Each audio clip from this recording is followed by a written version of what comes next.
Ngibingelele kuwe mlaleli, ngiyathemba ukuthi-ke uyaphila-ke. Mina-ke nje ngizocela kuwe-ke laphana-ke ukuthi-ke mawukuthi-ke usamusha-ke kulona-ke ikhasi-ke leli-ke, noma-ke kuwukuthi-ke uyaqala ungena kulo-ke leli khasi-ke, wenze nje kulungile-ke laphana-ke ungixhase-ke ungaphumi ungalicindezelanga-ke ibhathini usubscribe nje kubiza imali kumahhala nje kusho nesenti-ke elimnyama-ke leli-ke khona uzokwazi ukuthi-ke uyibeke sethubeni lokuthi-ke uqhubeke uthole nezinye-ke iy'ndaba-ke ezintsha-ke nje engizolo-ke ngiza nazo ngikufakela zona-ke kulona-ke ikhasi-ke leli-ke kusukela-ke manje-ke kuze ngingakuphutheli izindaba njengamanje ukuthi-ke ungabe ucindezela-ke ibhathini usubscribe njengamanje.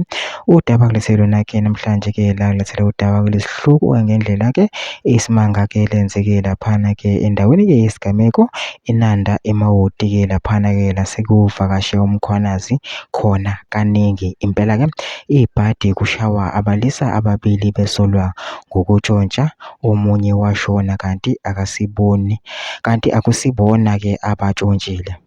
Uxolisile umphakathi ngokushaya abantu abarongi bebasola ngokutshontsha, omunye wagcina eshonile. Kuthiwa laba besolwa ngokutshontsha i-ayina nezicathulo bathe besashawa kanjalo kwaqhamuka lo muntu othenge lezi zinto ezitshontshiwe wathi akubona laba.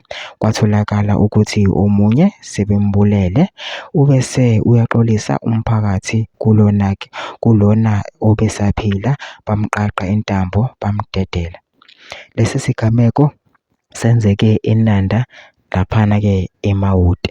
Mina-ke nje sicela kulaphana ukuthi-ke ungene ema-comment section-ke ufushe uvo lwakho-ke ngalo-ke lolu daba ukuthi-ke uyibona kanjani-ke le ndaba-ke le, ubhale ama-comment section bese wenze okulungile-ke nje ungixhase-ke ungaphumi ungacindezelanga-ke ibhathini usubscribe nje kubiza imali kumahhala nje kusho nesenti-ke elimnyama-ke leli-ke khona uzokwazi ukuthi-ke uqhubeke uyibeke sethubeni lokuthi-ke uthole nezinye-ke iy'ndaba-ke ezintsha-ke nje ezilungisa nazo ngikufakela zona-ke kulona-ke ikhasi-ke leli kusukela-ke manje.